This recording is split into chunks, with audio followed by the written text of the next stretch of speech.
probably. Hey everybody, so I want to talk about this because I saw the thumbnail, Yeah, you don't have to persuade and me. You don't have to persuade me to leave this when sand.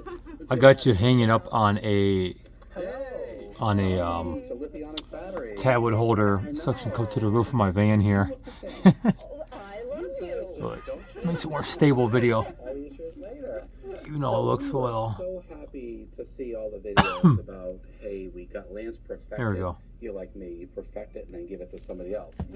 So now you have this journey.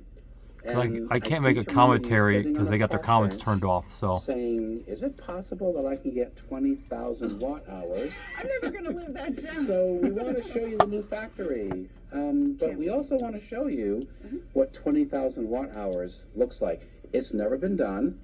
I think we've done 12,000 watt hours in a motorhome, a B-van, but it's right behind me. Oh, Here we go.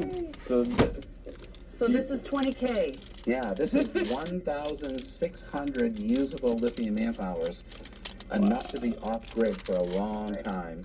Not So, too bad. very small footprint. This is our new GTX technology. Lance has GT technology, which is over here. Right, but this is what the Echoes are going to have. Right. Or is this? So Lance was 126 watt hours per kilogram. This is 176 watt hours per kilogram. More energy So It's about more density. space 30% efficient. more. And space is at such a premium, it actually is possible to put massive power in a small footprint. And we just put this together yesterday. We thought, wow, they're really coming this time, and we really got to look at show them what that. this looks like to see if this is something that you want to do. This is possible. It's This- very possible. This is I gotta build some storage. Okay, but huh?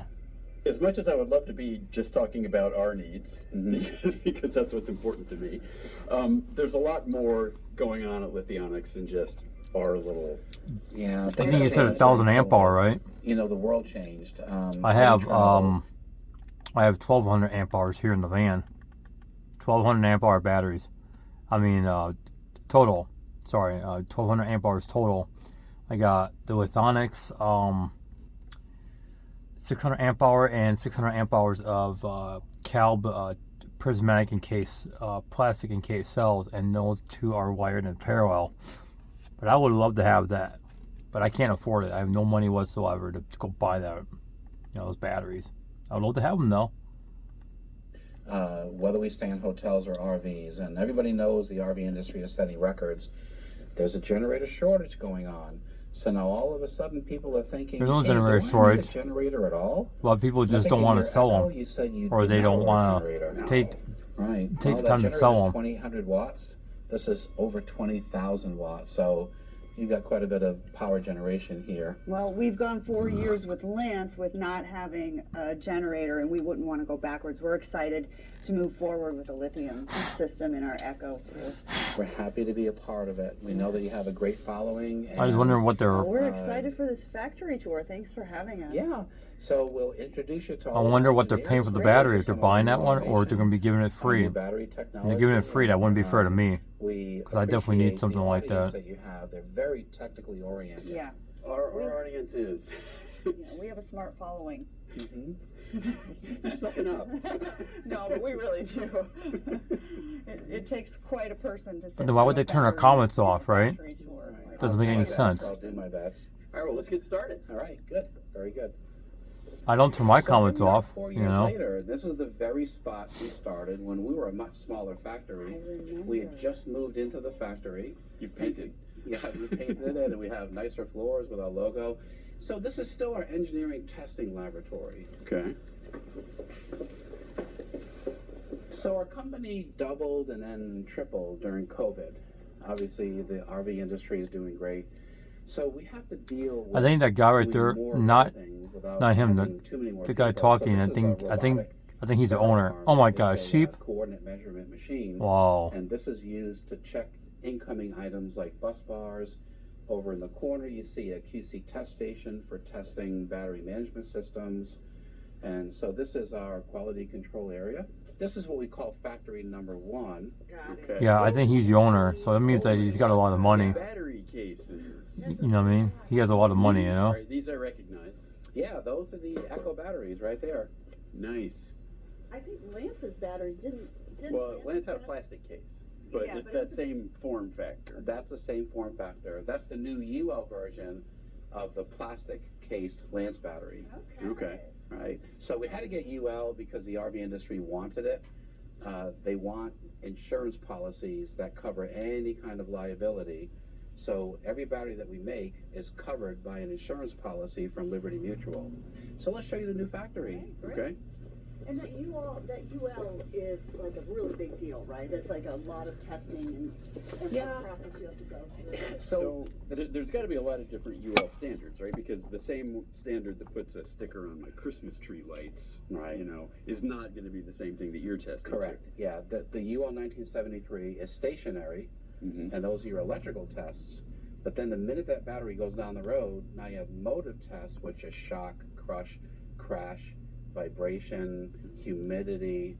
So there's a lot of tests to simulate a crash. Mm-hmm. And there's about 40 tests.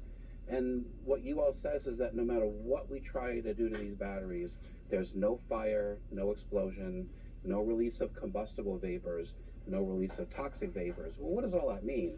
You can sleep next to your battery I love and that. have peace of mind. That's the main thing. No matter what happens. I actually sleep underneath my batteries. So UL, I mean the not tests underneath. are I mean I sleep on top of them. $80,000 to Sorry. $100,000. Batteries underneath the bed They're here. very expensive. And that doesn't count the roughly $50,000 worth of batteries they destroy. Wait, you're paying them to blow up your batteries. Yeah, exactly. I Yeah. want that job. But at the end of the testing, they said, "Do you want them back?" And I'm like, "Why?"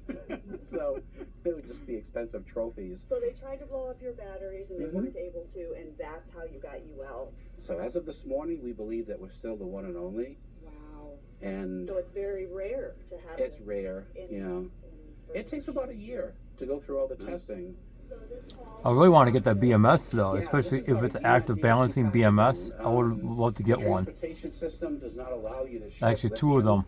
unless it's in very One- special certified One for each of boxes. my And we use plastic battery pallets, packs underneath the bed here. instead of wooden pallets that can crumble during transportation. So you can ship your batteries. Yeah, and the really good thing is we can pick up batteries. If a consumer has an issue, because we're UL, Mm-hmm. FedEx Ground will come right to your house and pick up a battery, and you don't have to worry about a thing. If our Echo battery were to have trouble, you would pick it up Yep, and help us. you don't have to do a thing. You call us up and say, That's cool. I think there's something wrong with this battery and we'd like to send it back. It hasn't happened. We have the batteries in the Rebel, we have the batteries in the View Navion. Maybe out of thousands of batteries, we might have had one or two Okay. that might have had to come back for a firmware upgrade, but now we have firmware upgrades in the field. So By that's the a phone, bootloader right? by the phone, right? Okay. I'll show you that. All right. So here's the packaging engineering. I mean, everything that we do is just got engineering behind it. So Okay. normally you can't ship lithium batteries? No, I didn't know no. It has to be UNDOT 38.3. So our OEM customers love the fact that we're using UL in the U.S. Mhm. and we're using MGA research in the U.S. So it's all about transparency and honesty. that. I love it. So here's the Echo batteries right here, No, right on. Ready to go. Ready to go. ready to go, right? So we do our own printing. This is our in-house printing. We do our own labels. Now we cannot print UL labels. So UL labels have to come from, of course, a UL listed Oh, of printer course. because the labels have to last 20 years. Ah. Oh, do you remember this? Yeah, but last time I saw it, you only had like 2 or 4. Yeah, we showed you the prototype 4 years ago. Okay. This is really big in the yacht industry, and we're showing this Do 6 with batteries. great interest of the RV industry. So this is buying an external BMS, Mhm. and then the consumer can just plug in whatever modules he wants later. So this is a 6-port combiner box, What? By BMS. battery management system. Okay. So Right. you don't need any tools for that. It's just a bam. No tools, all Okay. plug and play. This BMS can control up to 6 modules. Oh my And god. if you buy Sheep. a coach in the future with an external BMS, I had a similar BMS you there. can always add this later to the Oh my god, really? modules. All that You don't have to sheep? go to the dealer to do it. Look at all those sheep. That's super convenient for Yeah. people that want to upgrade. And here's I don't care what anyone says. That is sheep. That is sheep behavior. This is the other end of that. right. Now, interestingly, these are 51 volt batteries. Oh, you do the 48 Oh yeah, slash 51 and volts. we have UL listing on 24 and 51 volt. These batteries are going to San Antonio, Texas, for the Riverwalk to get on a tour boat, and there's about 50 tour boats that are using these for propulsion. They were burning propane, and people were complaining, you know that as an RV owner, complaining about the noise and the smell. So they went electric about a year ago. Really? Now they're converting all the boats. So we had about a 1-year test program, but this is 6 batteries which can propel a 50-man boat for 12 hours a day. That's crazy. Right. So it's yeah. So this is our final staging area. Yeah, but then they would need to Yeah, these are being labeled for compliance. but then they would need to have a very heavy duty charger to do that, like a forklift charger. Is the load? They're typically only 100 amps continuous, but your inverter is capable of 250 amps, 3 kilowatts. Well, it will be. We have we're going to Oh, that's right. You have a 2 kilowatt. Yeah. If you want to upgrade to the 3 kilowatt.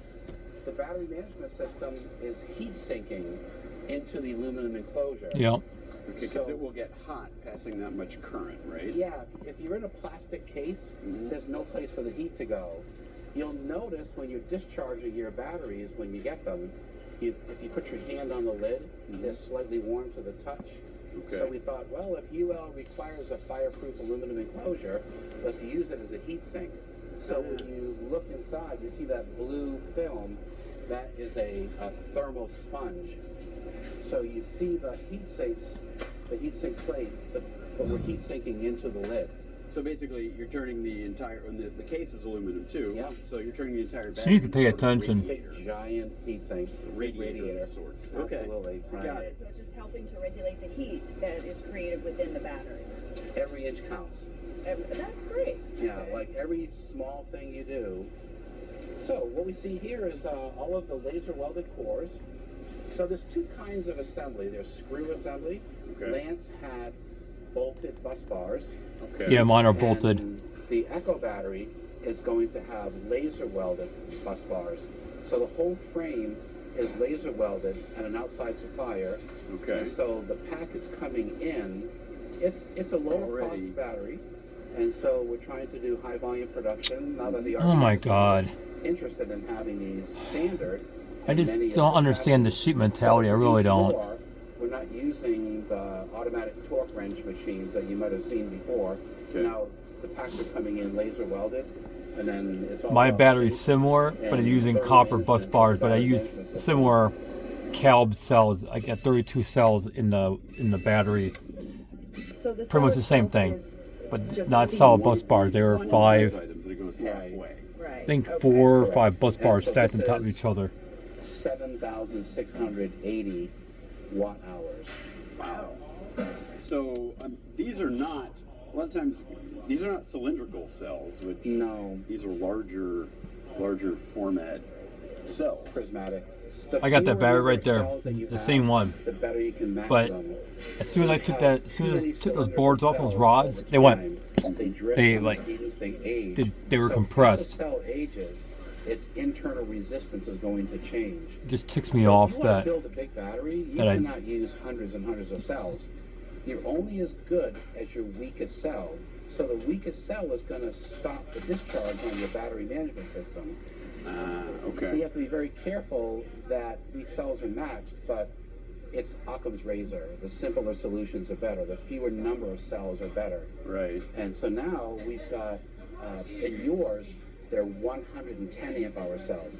Lance has 75 amp hour cells. you know. Okay. The new GTX is either 110 or 275. Yeah, So so again, 75 the times prismatics are getting 8, bigger. that's There's 600. another huge advantage. That's And then, fewer points of failure, right? Oh, fewer So points of failure, 8P4S. especially if it's laser welded. So it'll be 8 parallel, 4 series. Customers want heater kits. Yes. They want safe, low energy, highly efficient heater kits. That's what I need. If you have cylindrical cells, you have to radiate through the Need air to reach all some the heating cells. pads for mine. They're not touching each I want to other. redo mine though. I want to get So some on this threaded particular rod pack, and things like that, and I want to redo it all. To be honest, I want to recompress them. We run a silicone heater pad up the middle, and then we're heating, we're touching Every single cell. So when we Yep. get over to the other side, we're going to show you how the heater pad is installed on this particular module. And it's also thermal So mass, basically, so we're it putting will them just heat. together and It'll just you'll be heat able the to cells set up like evenly just too. that There won't be no UL hot listing spots. on the heater kit. Just think about it. It's kind of dangerous to heat up a lithium cell. Yeah, you're not supposed to heat. Right. You don't want to put a thermal source next to that. But we tested these for about 5 years, and then we said we got to get UL.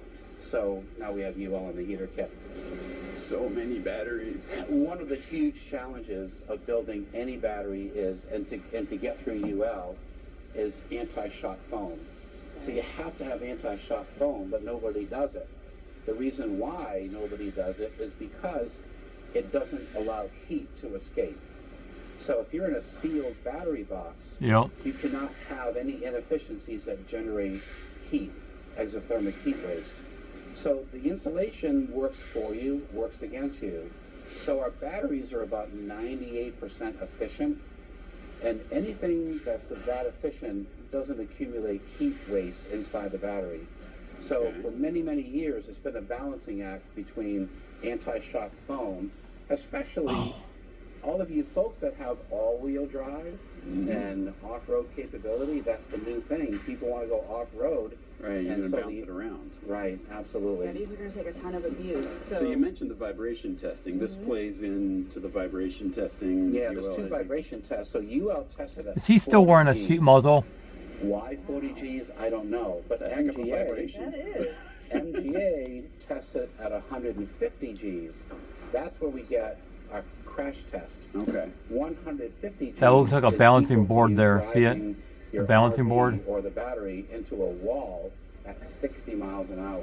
Oh, wow. So, Okay. and then That's you I need to also- contact them and see if UL I is can get 22,000 it pounds at least a couple and- active and that's why you balancers have that a are rated metal at like enclosure. 5 amps or Okay. something, you Wow, know, missed all that.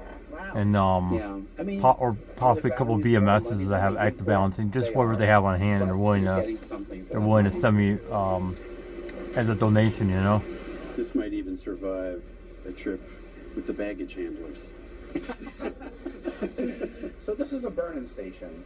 Okay. I wish one was running, but this is something that Chris and Dimitri and James designed. And it's an extra process where we burn in every single cell and then make sure the impedances are all matched.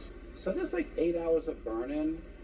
Per and- battery? Yeah, What does that burn-in. do? So you have to burn in the cell for 8 hours. I'm Mhm. still a little confused. What does that do? You have to make sure A lot of cables. that the cells are all going to be even when that Right. battery goes out the door. That makes sense. But Now, if it's not even, you could have balancing going on. It's a nuisance factor. The battery could be shutting off, trying to balance itself.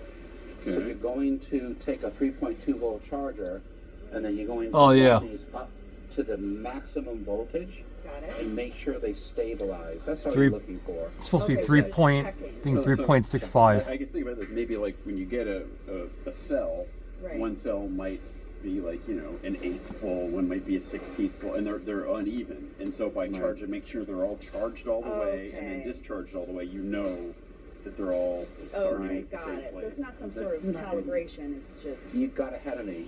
You have to have a known starting point. There you go. The discharge is what we're going to go to next, Okay. because that's the birth certificate of the battery. Now you noticed on the battery that there's a high degree of reflection.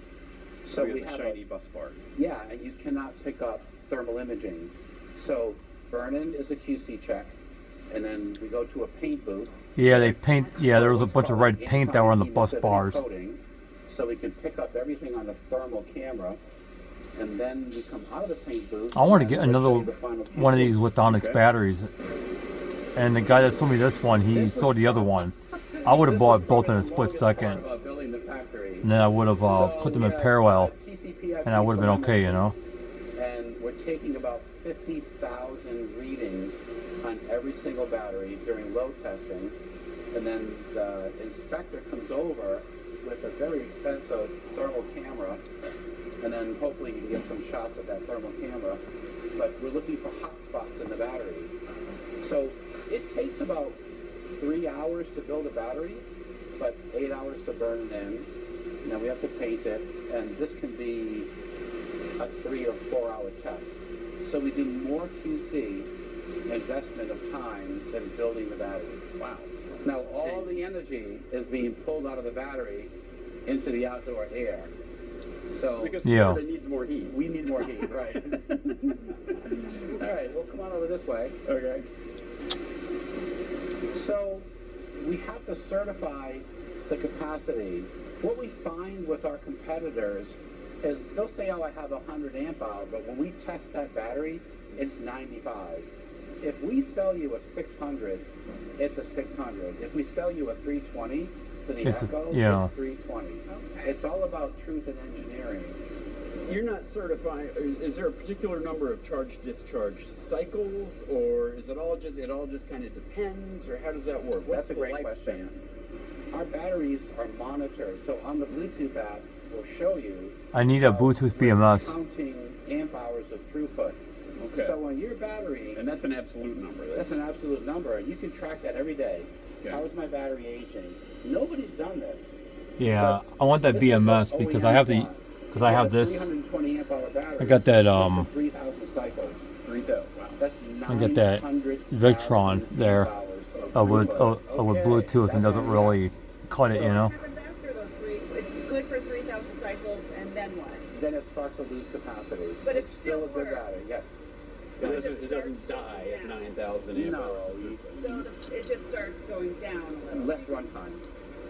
Less runtime. Right. Yep. Okay. It's what we call loss of SOIC, or state of initial capacity. State of So charge. in order to know your starting point, Mm-hmm. you have to know what your starting capacity is, and this is called capacity fading. So over time, the batteries don't get weaker on voltage delivery. Right. You're going to have the same air You conditioning just won't be able to performance, fill them as full. but you won't get as full. Okay. All right. Got it. Mm-hmm. So, but we're getting 9,000 hours of 900,000 hours 900,000 is what you should get. amp hours of throughput. And it's able to be validated. It's not a bold marketing claim. Nothing about lithonics battery is a bold marketing claim. There's a truth in engineering in everything that we do. It's all verifiable. Yeah, they So we yeah have to be they. careful. Oh, did It's you a- see it's a inverter bit of a charger? mess, but That if that you get the Xantrix, right that view- gray one. There you go. I've got that. Okay. So what is this, Steve? This Well- is probably the coolest mad scientist thing I've seen. It's not mad science, but it's a resistor bank. There should be lightning bolts going between the two heads. No, it's a You're resistor looking at bank. Railroad resistors. So all electric locomotives, they're diesel electric. Well, how do you apply brakes? It's regenerative braking. So when you want to Oh. depower the dynamo in the locomotive, this is the load dump. So we're Yeah. putting the power through these resistors. So they're railroad resistors. So each, Oh, wow. I can see the heat coming off of it. That's just from the. Feel the heat. Is that the Yeah. just from the battery side? I can see the little waves. Yeah, you won't be able to stand here much longer, that's for sure. Wow. Very cool.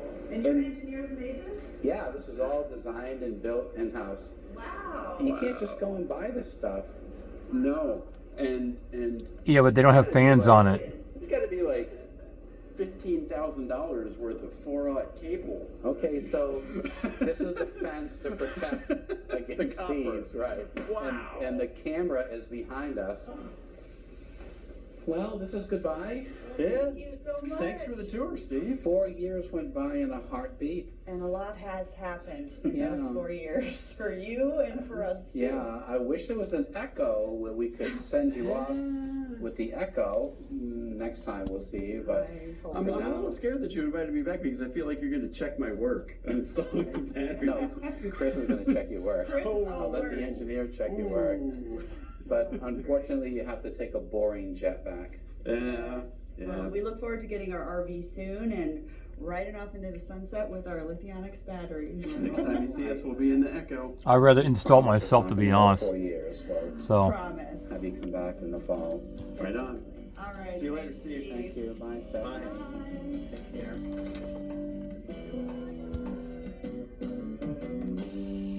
wow, a lot of sheep.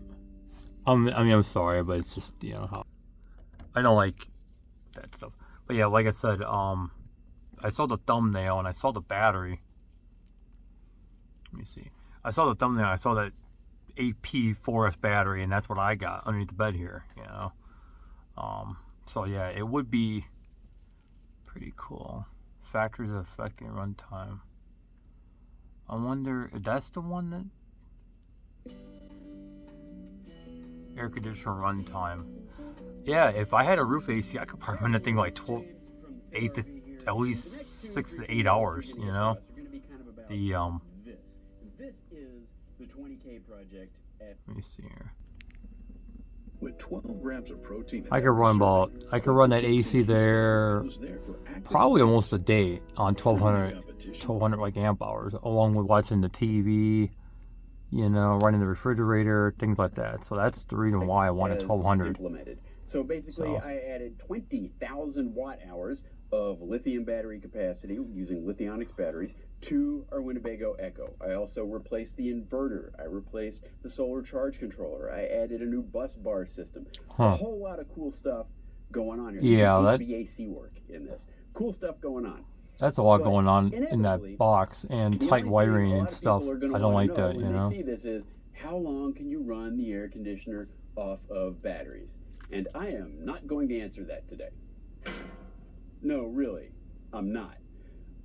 But what I will tell you is how you could figure it out. Not just for my RV, but for your own RV or for any other RV you might be considering purchasing. It's useful information. There is a little bit of math involved, but it's not hard. I'll explain. It's pretty simple. Let's go inside. Yeah, just learn from this because it'll... Okay, so the whole how long can you run the air conditioner on battery question, it's almost gotten to be like a pet peeve of mine because there's so many variables affecting the answer that any single answer you can give to it is kind of meaningless. And there's no way at all to compare the answer for one rig to another rig. Now, lots of well-meaning people, and I'm including ourselves in this, have put up videos and written blog posts trying to answer that question. And I believe that most of us are genuinely trying to be helpful. But in the end, these videos and blogs don't really provide anything useful. And when you think of your own situation, basically, it's still kind of just a guess. So like, consider a video where someone says, they ran their air conditioner for 6 hours on battery power. Okay, great, 6 hours, sounds good. But think about all 6 hours would have been 200 6-hour number. 200 like amp hour with the AC that I had before. The RV, right? I mean, the hotter it is, the harder the air conditioner is working, the more juice it uses. It would also be affected by what the temperature had been set to inside the RV. But I'm going to be doing a test with that this upcoming summer. I'm going to run that AC in the TV, in the fridge, and the microwave and whatever. That 3 clouds passed by that day at and see how much and see how long I could run for on the battery. It might even matter if there was another rig parked next door, blocking the morning or the evening sun, right? It could matter that they had tossed a towel and the towel was covering up a quarter of a certain window and keeping heat out of the rig. It might even matter if there was a heat-producing dog inside the rig, and it gets out of control so quickly that it's just kind of dumb. So I recommend that you don't even pay attention to experiments like that, even ours, in the future, and I'm refusing to do any more of those from here on out. But here's the thing. We've all had to do it like that, because until now, there's been no standard way to describe these battery inverter air conditioner systems. And all the information that's out there now has basically been from marketing efforts. It's either corporate marketing. Yeah, but the Victron app that I have for that thing, I can look at the amperage being drawn, and then it calculates how many days I can, how many hours or days I can get. When I'm drawing like 10 amps, I can get like about a week of power. So that everyone is speaking the same language and that you can compare one rig to another. It's a simple formula. It's objective. It doesn't depend on time of day or insulation level or dog status, and you just need 3 pieces of information to get there. Now, the objective is to come up with a worst case runtime estimate. Now, why worst case? Well, if you're using this time estimate to plan out if you can leave your pet in your RV while you go ride a century ride, we want to make really sure that you're going to beat that time, and that's what this number should do. Now, we do have to make a couple of assumptions in order to make this work, but they're pretty reasonable. Now, the first one is going to be that the air conditioner is running flat out, nonstop, as hard as it can the Yep. entire time. Any other kind of standard would be meaningless. Why is it meaningless? Well, let's suppose your air conditioner starts to cycle. Well, if you're asking how long can you run your air conditioner, and your air conditioner is cycling, then it's not running. So how long can I run my air conditioner on battery power when my air conditioner is not running? Freaking forever, that's how long. That just doesn't make any sense. So since we want a formula that eliminates nonsense, we're just going to assume that the air conditioner is running all the time in 110 degree Yeah. plus desert conditions. And Yeah, the storage. AC will. Now the good If news it's like is that you should always be 90 with or at with high least humidity, high yeah, that compressor number. stays on. Now the other assumption you need to make. But I have is no that we're not insulation too in here, running though. Anything else? How long can you run your air conditioner off battery if you're also running an arc welder at the same time? Probably not so long. And there's no way to know what else might be running in someone's rig, so we're just going to call that out as a limitation. Just know that if you're also running a welder or charging your Tesla or whatever, that you won't be running your air conditioner as long. And that's okay because I think most people would expect that. Okay, so let's get to the formula. The first thing you need to know is how many usable watt hours your battery bank has. And we're writing it. Well, I don't go by represented watt as hours. something like the I go by letter amp P hours, and I go by with a how many subscript amps I'm U for using and usable. things Now, like that. You there are know. two very important call-outs in what I just said. The first thing is that I said usable, so we're talking about the usable capacity. So let's say you have a lithium battery that will shut down when it hits some sort of reserve power level. Then you need to deduct that reserve from your calculations, because if the battery shuts down, then you can't use the battery, and then you obviously can't use it to run your air conditioner. You know. Now, our lithonics batteries have a reserve power level of about 10%. So only 90% of our total capacity is available to run the air conditioner for the purposes of this calculation. Now, let's say you have lead-acid batteries. You can still play along. Lead-acid batteries generally aren't going to shut themselves down, but you're not really supposed to discharge them below 50%. Exactly. So if you wanted to rate some lead-acid batteries with this formula, AGMs, what have you, then you would derate the batteries by 50%. Now, the second critically important thing I said was that I specified the battery capacity in watt hours, not amp hours. Now, I know the capacities of many batteries are expressed in amp hours, but that's an old-timer's way of doing it, and frankly, it's just incorrect. It's just plain wrong. You ever wonder why the power company bills you in kilowatt hours instead of kiloamp hours? Yeah. It's because they know what they're doing. Newsflash, amp hours is not a unit of energy. It's a unit of electric charge. So it's not even really measuring the right thing. It'd be like if you asked me, James, how far can you drive on a tank of gas? And I answered, 13.4 miles per gallon. I mean, okay, that's sort of Doesn't really useful say much, information, yeah. I guess, but it doesn't really answer what I asked. Exactly. You see, electrically speaking, you need both current and potential, both amps and volts, to get to energy. And energy is what your batteries store. Amp hours is kind of a holdover from the old days when all the batteries were lead acid and they all had the same voltage, and so you could compare them that way. But these days, batteries have different chemistries, they have different resting voltages. You can't really compare the energy in a battery just on amp hours anymore. Watt hours, on the other hand, is a unit of energy, and it takes both current and voltage into account. Interesting aside, you know what else is a unit of energy? Megatons of TNT.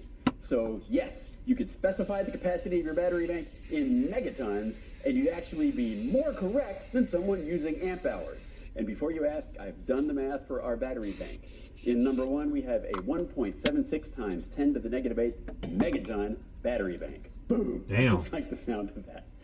Anyway, to recap, your first input, battery capacity, that's usable capacity, and expressed in watt hours. All right, the second piece of information we need is the running wattage of your air conditioner, expressed in watts. And I guess I would probably call that something like L for load, and that's expressed in watts. Now, you're probably going to have to look at a few spec sheets or manuals to find this out, and I can't really say for your particular make and model of air Yeah, most of conditioner your, exactly what you might find. But I can tell you, 15,000 if you need to look BTU, for I the believe. worst case number, which Draw would be called, about like, 14 desert to 16 conditions or amps. something like that. Or if they give At the 120, performance correlated so to do the math outside there. temperature, pick the hottest temperature. Now, when you're looking at this, you might not find it expressed in watts. You might find it listed as an amperage, but we need watts. So if you only find amps, that's okay. Most RV air conditioners are 120 volt appliances, and before you jump in, you'll know if you have a 12 volt air conditioner. So if you find amps, just multiply the amps by 120 volts to get watts. Yep. So take our air conditioner on number 1, for example. It's a GE air conditioner, and finding exact information for that GE air conditioner is not super easy. Now, I happen to know, just because I've been playing with it a while now, that it runs at about 1420 watts when it's 110 degrees outside. Yep. And by the way, I'm not super happy that I know that, because it means I've been outside playing with the air conditioner when it's 110 degrees outside. But anyway, now recently at Winnebago Well, Rally, that's someone not took a picture of a data as long as sheet it's from dry the air heat. conditioner from the manufacturer's rep that listed the running amps at different exterior temperatures. Here that is. We have the high efficiency unit, and at 110 degrees, it says it runs at 11.8 amps. Well, 11.8 amps multiplied by 120 volts is 1,416 watts, which tracks really well with what I observed in testing. Yep. Now, the data you find for your air conditioner might not be in a cool table like that. If not, then basically just take the largest running number you can find and convert that to watts if it's not already. There are 2 numbers you don't want to use, though. The first is the locked rotor amps you'll see sometimes. That represents the startup current, not the running current. And we all know that air conditioners take more energy to start than they do to run. So Anywhere from that- 2 to 4 times more the other one you to don't just want to use get is going. the amp But rating you on can get the an easy circuit start, breaker, which I because did, the air and conditioner I doesn't run regret right up to not the limit of the taking it circuit out of the breaker unit all the before I time. sold the unit, you know? Okay, so to recap, That was second stupid. input, running wattage of the I should have just kept the air conditioner here expressed in in the watts. van. Now, the final input that you need to know is the efficiency of your inverter. This may be a bit harder to find, but if you just keep looking through manuals and spec sheets, you'll find it. Now, why do we need that? And I would express this as maybe just like I got a 3,000 watt Then it Xantrix will be a Freedom dimensionless XC just as- Pro that we Now, got we need for that a because pretty your good inverter price. is what takes the power from your batteries and converts it into AC that can run your air conditioner. And like every device known to man, it is not 100% efficient. In other words, not all of the battery taken in by the inverter is going to be converted into 120 volt power to run your air conditioner. Some of it is going to be lost as waste heat. Well, if the power is lost, then it's not available to run your air conditioner, right? So we have to deduct that. Now, these efficiencies will be expressed as a straight up percentage, and you'll typically see something in like the 80 to 90% range. And depending on your inverter, you may see them in a spec sheet as either a maximum or a full load. If you see more than one efficiency, you should feel free to take the maximum efficiency, which is how efficient is your inverter when it's operating in its sweet spot. Because remember, one of our assumptions was that we weren't going to be running anything else along with the air conditioner. And a single air conditioner on a single, properly sized inverter ought to be right about in its sweet spot. So, third input, inverter efficiency. So, we have our 3 inputs. Now, once you have those, the formula to calculate air conditioner runtime is your battery capacity, usable battery capacity in watt hours, multiplied by the efficiency, which is just a number, divided by running air conditioner watts. And I love this because if this is in watt hours and this is in watts, then like the watts cancel out and you're left with just hours and the units work out just like in Docky's physics class way back when. It's fantastic. Now, I'm calling the result of this calculation, this number, NRE, a normalized runtime estimate of the battery inverter air conditioner system. I thought about naming it after myself because I got here first and planted the flag. Steph talked me out of that, buzzkill. So instead, I am claiming Buzzkill, this formula really? on behalf of all RVers in the name of sanity. Okay, now the formula itself might not be just grabbing you, or it might be giving you scary high school flashbacks. So let's do an example using our own number 1 after our 20K lithonics upgrade. Our battery bank consists of 5 lithonics batteries, each of which has a capacity of 4,096 watt hours. So we have 20,480 watt hours of capacity. But now remember, our batteries keep hold of a 10% reserve, so only 90% of that is usable. So we multiply 2480 by 0.9, we arrive at 18,432 watt hours. 1,8,432. That is the usable capacity of our battery bank. Now, Not too bad. Inverter efficiency. Our Victron Multi Plus 2 inverter has a 93% peak efficiency, which is actually pretty darn good. So we multiply 1832 by 0.93, and we get, in the numerator, 17,142 watt hours. Okay, that's the numerator. Now, the denominator, the running watts of our air conditioner. From that spec sheet we saw before, we know that our air conditioner is supposed to use 11.8 amps when it's running in 110 degree heat. So to get the watts from the amps, we multiply by 120 and we get 1,416 watts. So 1416 in the denominator. I would just round it up Okay. though. So You know, the answer is divide 17. I'd say 142 by 14. 1416. Say 1420. 12.1 hours NRE. Yeah, it sounds about right. Okay, cool. About So 10 or we 12 now hours, know that you with our know. setup, I ought Probably to be able to 13, run the it air depends. conditioner for at least 12 hours and 6 minutes before the batteries shut themselves down at reserve power level. That's fantastic. I know that'll get us overnight, no problem, in just about any conditions I can imagine. Yeah. But let's say Yeah. you weren't interested in going quite so far over the top as I have. So let's run the calculation for a totally stock. Well, there's this Winnebago thing like Echo. go, you know, like go The big basic or Echo go home, has right? just one 4,096 watt hour battery. But that battery is going to have the same 90% reserve as ours. So you multiply that by 0.9, and you'll get 3,686 watt hours. So I'm gonna cut this video usable short just capacity. because it's Now, we have a Victron inverter number 1, but the stock Echo has a Xantrex inverter. That 2,000 watt inverter has a peak efficiency of 91%. Huh. So we multiply 3686 watt hours by 0.91, and we arrive at 3,354 watt hours in the numerator of the equation. But now we have the same air conditioner as a stock Winnebago Echo, so we divide that 3354 by 1416, and we arrive at 2.4 hours NRE. Now that we have a formula, let's talk really quickly about what affects the NRE and what Well, I'm gonna- doesn't.